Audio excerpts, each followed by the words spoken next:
അസ്സലാമു അലൈക്കും. എന്തൊക്കെയുണ്ട് നിങ്ങളുടെ വിശേഷം?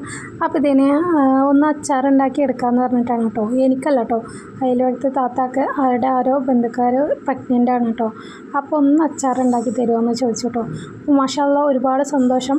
അപ്പോൾ ഞാൻ അച്ചാറുണ്ടാക്കി കൊടുക്കാമെന്ന് കരുതി കേട്ടോ. അപ്പോൾ ആ താത്ത മാങ്ങയൊക്കെ അരിഞ്ഞ് തന്നിട്ടുണ്ട് കേട്ടോ. അതുപോലെ ഇനി നമുക്ക് ഉണ്ടാക്കി കൊടുത്താൽ മാത്രം മതിയാവും.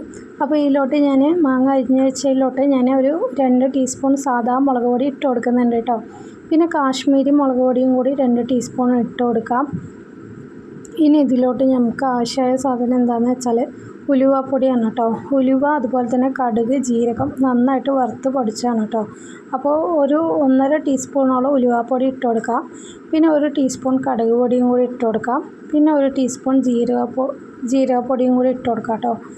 പിന്നെ ഇതിലോട്ട് കായപ്പൊടി കുറച്ചധികം തന്നെ ഇട്ട് കൊടുക്കുക. എൻ്റെ കയ്യിലില്ലായിരുന്നു, കുറച്ചുണ്ടായിരുന്നുള്ളൂ കേട്ടോ. അപ്പോൾ ഞാൻ അത് ഇട്ട് കൊടുത്തിട്ടുണ്ട്. കഴിഞ്ഞു, ഞാൻ അറിഞ്ഞില്ല കേട്ടോ ഉലുവ കഴിഞ്ഞത്. അപ്പോൾ ഉലുവപ്പൊടി കുറച്ചധികം തന്നെ ഒരു ടീസ്പൂണോളം ഇട്ട് കൊടുക്കുക. ഇനി ഇതിലോട്ട് നമുക്ക് ആവശ്യത്തിന് ഉപ്പ് കൂടി ഇട്ട് കൊടുക്കുക. പിന്നെ ഇതിലോട്ട് നമുക്കിനി സുർക്കയും കൂടി ഒഴിച്ച് കൊടുക്കാം കേട്ടോ. അപ്പോൾ ഈസി ആയിട്ട് ഉണ്ടാക്കാൻ പറ്റിയ അടിപൊളി അച്ചാറാണ് കേട്ടോ. നമ്മൾ വെള്ളം തട്ടാതെ സൂക്ഷിച്ചെടുത്ത് വെച്ചാൽ എത്ര ദിവസം വേണമെങ്കിലും നമുക്കിത് കഴിക്കാം കേട്ടോ. അപ്പോൾ ഇതിന് സുർക്കയും കൂടി ഞാൻ ഒഴിച്ച് കൊടുക്കുന്നുണ്ട്. സുർക്ക ഒഴിച്ച് കൊടുക്കുന്നുണ്ട് കേട്ടോ. എന്നിട്ട് ഇതുപോലെ കൈ കൊണ്ട് നന്നായിട്ട് മിക്സ് ചെയ്ത് കൊടുക്കുക. കൈ നീറുന്നുള്ളവർ സ്പൂൺ കൊണ്ടോ കയ്യിൽ കൊണ്ടോ എന്താണെന്ന് വെച്ചാൽ നന്നായിട്ടൊന്ന് മിക്സ് ചെയ്ത് കൊടുക്കാവേ. എന്നിട്ട് ഇതൊരു 5-10 മിനിറ്റ് ഒന്ന് റെസ്റ്റ് ചെയ്യാനായിട്ട് വെക്കുക. നല്ല ഉപ്പും മുളകൊക്കെ ഒന്ന് അതിൽ മാങ്ങയിൽ പിടിക്കാനായിട്ടാണ് കേട്ടോ. അപ്പോൾ നിങ്ങൾ എന്തായാലും ഇതുപോലെ ഒന്ന് മസ്റ്റായിട്ട് ട്രൈ ചെയ്ത് നോക്കുക. കിട്ടുക്കാച്ചി അച്ചാറാണ് കേട്ടോ. അപ്പോൾ അച്ചാർക്ക് ഇഷ്ടമുള്ളവർക്കൊക്കെ ഇത് ഇഷ്ടമാവാതിരിക്കില്ല കേട്ടോ. അത്രയ്ക്ക് ടേസ്റ്റാണ്. ഇനി നമുക്കിത് തയ്യാറാക്കാനായിട്ട് ഒരു പാൻ വെച്ച് കൊടുക്കാം. അതിലോട്ട് നല്ലെണ്ണ ഒഴിച്ച് കൊടുക്കാം കേട്ടോ.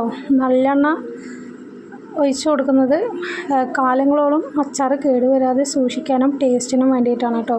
അപ്പോൾ കടുക് പൊട്ടിച്ച് കൊടുക്കുക. ഒരു 1/2 ടീസ്പൂൺ ഉലുവ ഇട്ട് കൊടുക്കുക. കുറച്ച് കറിവേപ്പിലയും അതുപോലെ തന്നെ ഒരു 2 കപ്പലിമുളക് പൊട്ടിച്ചതും കൂടി ഇട്ട് കൊടുക്കുക. ഇനി നമ്മൾ മിക്സ് ചെയ്ത് വെച്ച മാങ്ങ ഇതിലോട്ട് ഇട്ട് കൊടുക്കുക. എന്നിട്ട് നന്നായിട്ടൊന്ന് മിക്സ് ചെയ്ത് കൊടുക്കുക കേട്ടോ.